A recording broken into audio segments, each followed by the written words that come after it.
بسم اللہ الرحمن الرحیم۔ السلام علیکم۔ نوراللہ آپ کی خدمت میں حاضر ہے۔ 3 دن، صرف 3 دن جیل میں رہنے والے لیکن مبینہ طور پر ننگے رہنے والے، برہنہ ہو کر رہنے والے یا رکھے جانے والے صاحب پاکستان چھوڑ گئے ہیں۔ وہ کون صاحب ہیں، ان کے ساتھ کیا بیتی اور کیا کچھ ہو رہا تھا، لیکن دوسری طرف عالیہ حمزہ رو پڑی ہیں کہ خواتین کی آدھی رات کو جسمانی تلاشی ہو رہی ہے۔ یہ جسمانی تلاشی کون کر رہا ہے، کہاں ہو رہی ہے، کیا ہو رہا ہے، یہ ساری باتیں میں آپ سے ڈسکس کروں گا۔ لیکن ان سب سے پہلے آپ کو یاد کراؤں کہ جٹا دا منڈا شہباز گل، جس نے سب سے پہلے یہ شروع کیا تھا فوج کے خلاف بغاوت پیدا کرنے والے اور نفرت پیدا کرنے والی چیزیں جو ساری تھیں، وہ صاحب فورن ایجنٹ بن گئے ہیں امریکہ میں۔ جی ہاں، وہ خود سے اپنی چوائس سے فورن ایجنٹ بن گئے ہیں۔ امریکی شہری تھے شہباز گل صاحب، اور امریکہ سے ہی آئے تھے۔ بقول ان کے وہ وہاں پر پروفیسر تھے۔ ان کی بیگم صاحبہ کا بھی ایک سکینڈل ہے، وہ میں بعد میں بات کرتا ہوں، لیکن ان کو بڑے جذباتی تھے۔ الیکشن لڑنے کا پلان بھی تھا، اور جب لوگ نون لیگ کے لوگوں کو گرفتار کیا جاتا تھا اور ان کے مسائل تھے، وہ احتجاج کر رہے تھے، تو شہباز گل صاحب فرماتے تھے میں جٹا دا منڈا، اور مطلب وہ بتاتے تھے کہ میں بھاگوں گا نہیں، میں سٹینڈ لوں گا اور مجھے پکڑ لیں، مجھے گرفتار کر لیں۔ اور پھر وہ وقت آ گیا جب انہوں نے کچھ اس قسم کی باتیں کی جو براہ راست فوج میں نفرت پیدا کرنے کے لیے، معافیاں تلافیاں بھی آئیں، ساری مذمتیں بھی آئیں، یہ سارا کچھ ہوا بعد میں۔ لیکن اس کے بعد جب وہ عدالت میں پیش ہوتے تھے تو ان کا سانس پھولا ہوتا تھا، اور انہوں نے وہ آکسیجن ماسک لگایا ہوتا تھا اور ویل چیئر پر بیٹھے ہوئے تھے۔ یہ سارے مناظر ہم نے اپنے سامنے دیکھے۔ مطلب صحت اور بیماری ایسے مسائل ہیں، اللہ تعالیٰ سب کو بچائے، اور اس کا کوئی پتہ نہیں ہوتا، ایک مومنٹ کا نہیں پتہ ہوتا کہ نیکسٹ مومنٹ کسی انسان کی کیا حالت ہوگی۔ جسم کا کوئی بھی آرگن جو ہے اس میں کوئی مسئلہ آ سکتا ہے، جسم کے کسی بھی حصے میں خدا نہ خواستہ کوئی تکلیف ہو سکتی ہے۔ یہ ساری چیزیں کسی کے ساتھ بھی پیش آ سکتی ہیں۔ مطلب میں یہ نہیں کہہ رہا کہ وہ کوئی جھوٹ بول رہے ہوں گے، کوئی ڈرامہ کر رہے تھے جیسے وہ لوگوں کے بارے میں کہتے تھے، لیکن بہرحال انسان کو یہ ساری باتیں سوچنی چاہیے۔ جب ہم کسی کے خلاف بات کر رہے ہوتے ہیں، وہ چاہے کسی بھی پارٹی کا شخص ہو، تو ہمیں ان باتوں کا خیال رکھنا چاہیے کہ یہ ایسے معاملات ہیں جو انسانی کنٹرول سے باہر ہیں۔ مطلب کسی بھی شخص کو، عمران خان صاحب جیسے بولتے تھے، پھر ان کی اپنی ٹانگ پہ پٹیاں باندھ کر پھرتے رہے ہیں، وہ تو بھلا ہو اس دن رینجرز کا، بھلا مطلب ان دا سینس کہ اس کے بعد سے ان کی ٹانگ کی پٹی اتر گئی ہے۔ اس سے کچھ دن پہلے ہی شوکت خانم ہسپتال کے ڈاکٹروں نے انہیں ایڈوائز کیا کہ آپ نے چلنا نہیں ہے، جانا نہیں ہے، اچھا وہ آپ کی ٹانگ میں مسئلہ ہے، خراب ہو جائے گا، یہ ساری باتیں ہوئی، لیکن اس دن کے بعد سے وہ ان کی ٹانگ ٹھیک ہو گئی ہے۔ تو اس طرح کے مسائل۔ اس سے پہلے ہم نے پرویز الہی صاحب کے معاملات دیکھے ہیں کہ کیسے انہوں نے پٹیاں باندھ کر وہ ایک دن بیٹھ گئے تھے۔ بہرحال یہ ڈرامے تو اپنی جگہ چلتے رہیں گے۔ وہ چونکہ فورن نیشنل ہیں، امریکن نیشنل ہیں، انہوں نے امریکہ میں خود کو فورن ایجنٹ رجسٹر کروا لیا ہے قانونی طور پر کہ وہ پی ٹی آئی کے فورن ایجنٹ ہیں، وہ وہاں سے فنڈ ریزنگ کریں گے۔ اچھا، فنڈ ریزنگ ان کے لیے بہت ضروری ہے پی ٹی آئی کے لیے، کیونکہ یہاں پر ایک تو 2-3 ایشوز ہوئے ہیں۔ ایک تو بڑا ایشو یہ ہے کہ اے ٹی ایمز بند ہو گئی ہیں، اپیرنٹ جو تھیں، جو بڑے قریبی لوگ تھے وہ غائب ہو گئے ہیں۔ اپروچ ہی نہیں ہے۔ خان صاحب خود رو رہے تھے، ان کی آپ ویڈیو دیکھیں۔ ویسے تو اگین وہ ظاہر ایج اور ساری چیزیں، ہم خود اب بڑے ہوتے جا رہے ہیں، بلکہ بوڑھے ہونے کی طرف جا رہے ہیں۔ تو خان صاحب بھی ماشاءاللہ 72 کے ہیں، تو جس دن وہ بغیر اس کے میک اپ کے اور بغیر ڈائی کیے ہوئے بالوں کے ان کی جو ویڈیو ہے، اس سے پتہ چلتا ہے وہ ایج فیکٹر جو ہے ان کا کیا ہے۔ پر ان کی اے ٹی ایمز بند ہو گئی ہیں، لوگ ان کے پاس ہیں نہیں، وہ شور مچا رہے ہیں کہ میں لوگوں سے رابطہ نہیں کر سکتا، میرے پاس فون نہیں ہوتا، یا فون نمبرز نہیں ہوتے، یا میں جنہیں کال کرتا ہوں وہ اٹینڈ نہیں کرتے، یا وہ نمبرز بند ہیں۔ یہ سارے ان کے مسائل اپنی جگہ ہیں۔ ان کے بینک سے بھی مسئلہ آ رہا ہے۔ سگنیٹریز ہر اکاؤنٹ میں ایک سے زیادہ ہیں، خان صاحب کے علاوہ بھی ہیں، کہیں کوئی دوست تھے، کہیں اسد عمر تھے، مختلف لوگ تھے جو پارٹی کو چھوڑ گئے ہیں، تو اب وہ سگنیٹریز بھی تبدیل ہونے ہیں، تو ان کو فنڈز کے مسائل آ رہے ہیں۔ پتہ چل رہا ہے کہ ملازموں کو تنخواہیں دینے کے لیے پیسے نہیں ہیں۔ ویسے تو خان صاحب کیش خاصا جمع کیا ہوا تھا، وہ جو ٹکٹس بانٹے تھے، وہ والے ٹکٹ جس کا الیکشن ہی نہیں ہونا تھا، 14 مئی والے، تو وہ بھی کافی سارے پیسے ہیں، لیکن بہرحال ٹیکنیکلی ان کو مسائل ہیں۔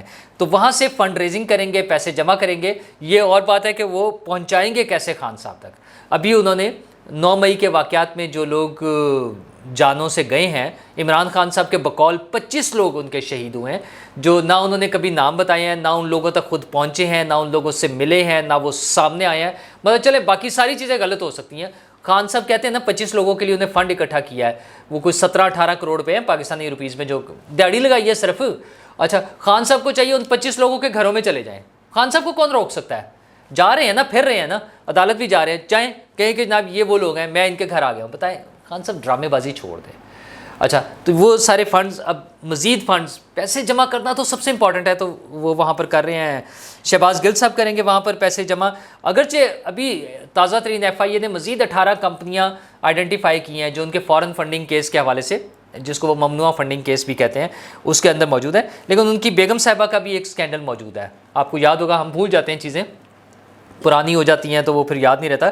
ان کی بیگم صاحبہ ایک اسکالرشپ پر گئی تھی پاکستان سے باہر پڑھنے کے لیے, کام سیٹس کی, اور 1 کروڑ روپے کی وہ ڈیفالٹر ہیں, کیونکہ انہوں نے وہ شرائط پوری نہیں کی, واپس آ کے سرو کرنا اور وہ ساری چیزیں, تو 1 کروڑ بھی کوئی نہیں آیا واپس.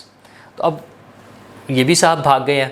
تو یہ 2 لوگ تھے خاص طور پر, شہباز گل صاحب اور شہزاد اکبر صاحب. اچھا دونوں غائب ہیں اب.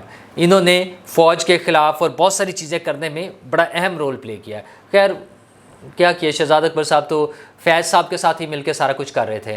وہ جو 190 ملین پاؤنڈ 80 ارب روپے والا کیس ہے, وہ بھی 60 ارب روپے والا کیس جو ہے, وہ بھی شہزاد اکبر صاحب اور فیض حمید صاحب مل جل کے, خان صاحب نے کھا لیے, پتہ نہیں کس کس نے کھائے, وہ ساری چیزیں ہوئی ہیں.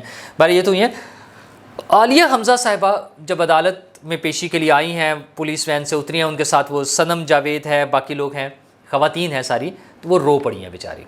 اور رونے والی بات ہے نا, ظاہر ہے وہ اندر ہو گئے ہیں, ان لوگوں کو خیال ہی نہیں. اب وہ ان کی سٹیٹمنٹ کیا ہے کہ ہم کوئی ٹیررسٹ ہیں, ہماری تلاشی لی جا رہی ہے. اچھا تلاشی لینے پہ انہوں نے بڑا واویلا کیا ہے, شور مچایا ہے کہ ہماری رات کو جسمانی تلاشی لی جا رہی ہے. او بھائی اچھا ساتھ ہی خود بتا رہی ہیں کہ خواتین پولیس اہلکار آ کر ہماری جسمانی تلاشی لے رہی ہیں. اچھا وہ جو چیزیں غلط ہوں گی وہ اپنی جگہ ہے, کچھ ڈاؤٹس کلیئر ہونے والی بات ہے. عمران خان صاحب کا جو سٹائل ہے کہ انہوں نے صرف یہ الزام لگانا ہوتا ہے کہ جنسی زیادتی ہو گئی, بدتمیزی ہو گئی ہے, زیادتی ہو گئی ہے, نازیبا حرکات ہو گئی ہیں, جو ان کا پارٹی کا سٹائل ہے دوسروں پر الزام لگانا, وہ سارا وہ کر رہے ہوتے ہیں. تو ان خواتین کے بیانات سے, ایک روز پہلے بھی جب ان کے بیانات آئے, ان کا کہنا یہ تھا کہ ہمارے ساتھ کوئی زیادتی نہیں ہو رہی, ہمیں کوئی تنگ نہیں کیا جا رہا نا, مطلب غیر ضروری جو چیزیں وہ نہیں ہو رہی ہیں. ہاں وہ ان کا ایشو صرف یہ کہ ہمیں پکڑا کیوں ہے. اچھا آج بھی ان کا یہی تھا کہ ہماری جسمانی تلاشی لیا. اگر خواتین پولیس اہلکار جسمانی تلاشی لے رہی ہیں تو میرا نہیں خیال, اگر اس قانون کے مطابق, جیل مینول اور ان ساری چیزوں کے مطابق ہو سکتی ہے تو ان خواتین کی بھی ہو سکتی ہے, اور اگر نہیں ہو سکتی تو پھر ان کی بھی نہیں ہونی چاہیے. بڑی کلیئر سی ہے. اچھا صنم جاوید صاحب, عالیہ حمزہ صاحبہ کو قوانین کا بڑا پتہ ہے, رولز کا بڑا پتہ ہے. وہ کہہ رہی ہیں ہماری شناخت پریڈ ہو چکی ہے تو ہمارے فیملی ممبر سے اور ہمارے وکیلوں سے ہماری ملاقات کیوں نہیں کرائی جا رہی. بہت اچھی بات ہے, بالکل ٹھیک کہہ رہی ہیں وہ. یہ ہمیں وزیر اعلیٰ پنجاب نے بھی خود یہ بات کی تھی کہ جب تک شناخت پریڈ نہیں ہو جاتی تب تک ان کی ملاقات مشکل ہے, مطلب پاسبل نہیں ہے. انہوں نے کہا میں نے تو اجازت دے دی ہے, لیکن وہ ملاقات کے لیے ضروری ہے کہ پہلے ان کی شناخت پریڈ ہو چکی ہو. تو یہ اگر ان کا قانونی رائٹ جو ہے ان کو ملنا چاہیے. لیکن مجھے یہ نہیں خیال آتا کہ عالیہ حمزہ صاحبہ کو قانون کا اگر اتنا پتہ ہے, انہیں یہ تمام شکوں کا, تمام دفعات کا, تمام رائٹس کا پتہ ہے, تو انہیں یہ کیوں نہیں پتہ کہ کن لوگوں سے لڑنا ہے, جب پولیس آئے تو ان پر پیٹرول بم پھینکنے ہیں یا نہیں پھینکنے, پولیس والوں کو اور ان کی گاڑیوں سمیت نہر میں, زمان پار کے باہر نہر میں پھینکنا ہے یا نہیں پھینکنا, سڑک بلاک کر کے لوگوں کو راستہ روک کے مہینوں وہاں اپنے کیمپ لگا کے روڈ بلاک کر کے بیٹھنا ہے یا نہیں بیٹھنا, پولیس آ جائے تو اس سے کوآپریٹ کر کے وہ ان کے وارنٹ دیکھ کر اس کے مطابق عمل کرنا ہے یا ان سے لڑائی کرنی ہے, ان پہ ڈنڈے برسانے ہیں, ان کو گالیاں نکالنی ہیں. جب احتجاج کرنا ہے تو پرامن احتجاج کرنے کی بجائے جو فحش زبان وہ استعمال کرتی رہی ہیں, خواتین بھی ایون, وہ استعمال کرتے ہوئے لوگوں کو اکٹھا کر کے لے کے جانا ہے, کور کمانڈر ہاؤس پر اور جی ایچ کیو پر حملہ کرنا ہے یا نہیں کرنا, یہ باتیں انہیں اس وقت کیوں نہیں یاد آ رہی تھی. مجھے تو حیرت ہو رہی ہے. یا ہو سکتا ہے یہ چند دن جب وہ جیل میں رہی ہیں اس دوران انہوں نے قانون پڑھ لیا ہو, اس دوران انہیں کسی نے بریف کیا ہو کہ قانونی نکات کیا ہوتے ہیں, تو یہ بھی ممکن ہے. اتنا مارجن دینا چاہیے, ہو سکتا ہے انہیں پہلے نہ پتا ہو. لیکن محترمہ اگر آپ کو یہ ساری باتیں اب پتہ چل گئی ہیں کہ آئین کیا کہتا ہے, قوانین کیا ہے, رولز کیا ہیں, لوگوں کے حقوق کیا ہیں, تو لوگوں کی ذمہ داریاں بھی کچھ لکھی ہوئی ہیں, کچھ اداروں کی, کچھ افراد کی, کچھ لوگوں کی, کچھ املاک کی, اس حوالے سے بھی بہت کچھ لکھا ہوا ہوگا نا. تو قانون کو تھوڑا سا مزید پڑھ لیں, صرف اپنے وہ چند جو معاملات ہیں اس کے علاوہ بھی کچھ پڑھ لیں. تو بہرحال یہ مسائل اپنی جگہ رہیں گے جب تک یہ مقدمات اپنے منطقی انجام تک پہنچتے ہیں. ہم تو بار بار یہی کہتے ہیں کہ سب چیزیں قانون اور آئین کے مطابق ہونی چاہیے. ہاں یہ اور بات ہے کہ یہ لوگ پی ٹی آئی کے لوگ جب یہ خود حکومت میں تھے تو اس بات کو ماننے کو تیار نہیں تھے.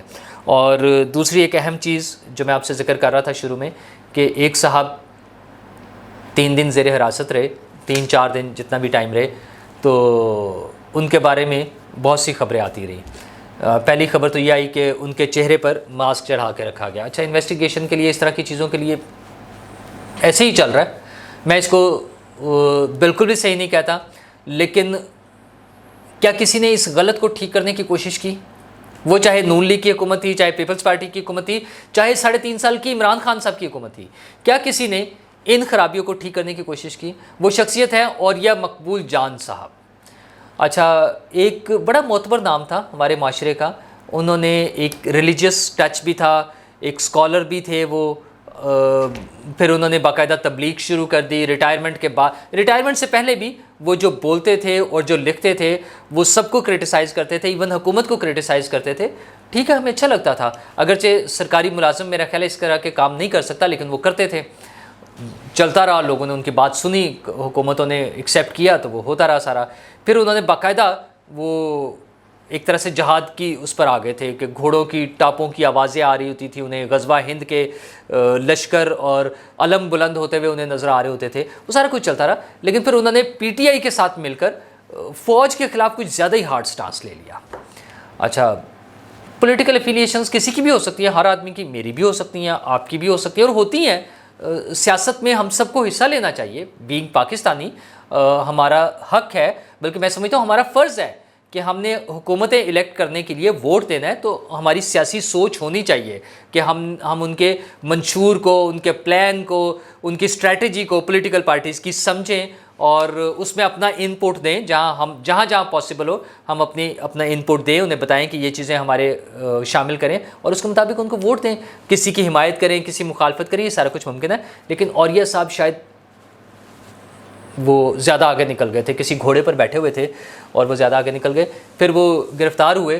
اچھا جو خبریں آتی رہیں ہم مختلف مواقع پر آپ سے ذکر کرتے رہے کہ کبھی وہ ماسک تھا, پھر ایک صاحب نے بتایا کہ وہ جب وہاں تھے تو ان کے جسم پہ جو لباس تھا وہ صرف گردن سے اوپر تھا.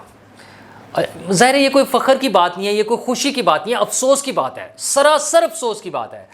کل اگر اوریہ مقبول تھے تو آنے والے کل میں کوئی بھی ہو سکتا ہے. اچھا کل اگر تشدد وہ پی ٹی آئی کے لوگوں پر ہو رہا تھا یا آج ہو رہا ہے, تو کل کو وہ کوئی اور ہو سکتے ہیں, کسی دوسری پارٹی کے لوگ ہو سکتے ہیں, کسی دوسری پارٹی کے حامی ہو سکتے ہیں, یہ سارا کچھ ممکن ہے. میں وہی بات دہراتا ہوں بار بار کہ کس حکومت نے ان چیزوں کو روکنے کی کوشش کی ہے. عمران خان صاحب اس وقت سب سے زیادہ شور مچا رہے ہیں. سب سے پہلے تو وہ یہ جواب دیں کہ 3.5 سال میں انہوں نے کیا کیا. اچھا اور پھر وہ یہ تھا کہ ان کا بلڈ پریشر شوٹ کر گیا وہاں اوریہ مقبول جان صاحب کا, کیونکہ انہوں نے کچھ آوازیں سنی, کسی پر تشدد کی آوازیں آ رہی تھیں. میں نے تب بھی یہ جب ذکر کیا تھا آپ سے, تب بھی یہ کہا تھا ممکن ہے کوئی انہیں ریکارڈڈ ایسی آوازیں سنائی جا رہی ہوں جس سے وہ پریشان ہو گئے تھے, ان کا بلڈ پریشر شوٹ کر گیا تھا, انہوں نے چلانا شروع کر دیا تھا. یہ ساری باتیں ہم نے سنی ان کے بارے میں. اچھا یہ کوئی 100% وہ اتھینٹک نہیں ہو سکتی جب تک کوئی اس کے بارے میں وہ وہاں پہ موجود شخص خود نہ بتائے یا اوریہ مقبول صاحب خود نہ بتائے. اوریہ مقبول صاحب پھر واپس آ گئے, ان کے پاس موقع تھا, وہ کھل کر یہ باتیں بتا دیتے کہ کیا ہوا, لیکن انہوں نے اس حوالے سے کوئی بات نہیں کی. اب تازہ ترین اطلاعات یہ ہیں میرے پاس کہ اوریہ مقبول صاحب پاکستان چھوڑ گئے ہیں. اچھا ان کو لگتا ہے کہ ان کا بھرم ٹوٹ گیا ہے. اگین میں تو کہوں گا کہ یہ بڑے افسوس کی بات ہے. مجھے ان کے نظریات سے 100 اختلافات ہو سکتے ہیں, لیکن وہ ایک پاکستانی ہیں اور پاکستان کے شہری ہیں, اور وہ انہیں اپنا نقطہ نظر بیان کرنے کا موقع ملنا چاہیے. جب تک ان کا وہ نقطہ نظر تشدد کو پروموٹ نہ کر رہا ہو, وائلنس انسائٹ نہ کر رہا ہو, لوگوں کو لڑائی جھگڑے, مار کٹائی, دنگے فساد پر اکسا نہ رہا ہو, قانون اور آئین سے متصادم نہ ہو, تب تک ان کو اجازت ہونی چاہیے. وہ اپنا نقطہ نظر بیان کر سکتے ہیں, وہ کسی بھی پارٹی کی حمایت کر سکتے ہیں, ایون وہ کسی بھی پولیٹیکل سسٹم کے لیے اپنی کیمپین چلا سکتے ہیں. اگر کسی کو لگتا ہے کہ یہ پارلیمانی نظام حکومت ٹھیک نہیں ہے اور وہ سمجھتا ہے کہ صدارتی نظام حکومت ہونا چاہیے, وہ اس کے لیے لابنگ کرے, لوگوں کو تیار کرے, اس میں کوئی غلط بات نہیں ہے. یہ ساری باتیں لیکن قانون اور آئین کے دائرے میں رہتے ہوئے. تو اوریہ مقبول صاحب کے حوالے سے افسوس کے ساتھ مجھے یہ بتانا پڑتا ہے کہ وہ پاکستان سے چلے گئے ہیں اور وہ کوئی بریک لے رہے ہیں. ابھی فی الحال شاید وہ دبئی شفٹ ہو گئے ہیں. اچھا، اس طرح کے بہت سارے لوگ ہیں. اس سے پہلے صابر شاکر صاحب پاکستان سے باہر چلے گئے ہوئے ہیں، ان کی واپسی کا بھی فی الحال کوئی چانس نہیں نظر آتا. موہت پیرزادہ صاحب، شاہین صاحبائی صاحب، اچھا وہ وہاں بیٹھ کر کیا پروپیگنڈا کر رہے ہیں، کس ایجنڈے پہ کام کر رہے ہیں، یہ الگ چیزیں ہیں. بہرحال وہ لوگ پاکستان سے باہر ہیں. اب اوریہ مقبول صاحب بھی چلے گئے، پتہ نہیں وہ وہاں بیٹھ کر خاموش رہیں گے یا وہاں جا کر دوبارہ سے اپنا ایجنڈا چلانے کی کوشش کریں گے، مطلب اپنے نظریات دوبارہ سے لوگوں تک پہنچانے کی کوشش کریں. I am not sure. Dubai ایسی جگہ ہے جہاں شاید بہت آسانی سے اس طرح کا کام نہیں ہو سکتا. اس کے لیے ممکن ہے انہیں کسی یورپی ملک میں جانا پڑے.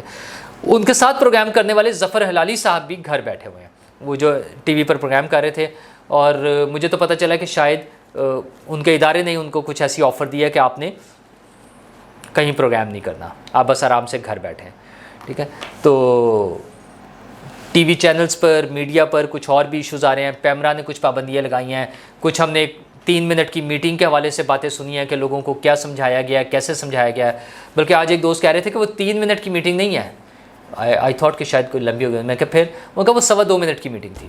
بہرحال سمجھانے کے لیے اتنا ہی کافی ہوتا ہے. وہ کہتے ہیں نا عقل مند کے لیے اشارہ کافی ہے. تو آپ لوگ تو ماشاءاللہ بہت عقل مند ہیں. میں ایسے ہی اتنا سارا بولتا رہتا ہوں، حالانکہ آپ ماشاءاللہ بہت عقل مند ہے، آپ کو تھوڑی سی بات سے بھی سمجھ آ جاتی ہے. ہمیں امید یہ کرنی چاہیے کہ حکومت اس میں انیشیٹو لے، آگے آئے. جو بھی پیمرا کے حوالے سے، پرنٹ میڈیا کے حوالے سے، الیکٹرانک میڈیا کے حوالے سے، سوشل میڈیا کے حوالے سے اگر کوئی لیجسلیشن ہونی ہے، اگر کوئی قوانین بننے ہیں، کوئی ریگولیشنز ہونی ہیں، اس کی طرف آئیں، لوگوں کو ایجوکیٹ کریں، تعلیمی اداروں میں جائیں، سلیبس میں شامل کریں، لوگوں کو بتائیں کہ ان کے لمٹس کیا ہیں، ان کے رائٹس کیا ہیں اور ان کے لمٹس کیا ہیں. اور وہ جو غلط پروپیگنڈا جو کر رہے ہیں اس کے لیے بھی ذرا سوچیں کہ یہ کس کے کہنے پر ہو رہا تھا، کن لوگوں نے انہیں اس چیز پر اکسایا، کن لوگوں نے ابھارا، کون لوگ انہیں مٹیریل پرووائڈ کر رہے تھے. تو یہ ساری چیزیں کو مل جل کے چلے. ایسے کچھ لوگوں کو دبا کر، کچھ لوگوں کو ڈرا کر کام نہیں چلے گا. پورے معاشرے کو، لوگوں کو ہم نے ساتھ لے کر چلنا ہے، تبھی ہم ایک پرامن اور خوشحال معاشرے کی طرف بڑھ سکیں گے. شکریہ.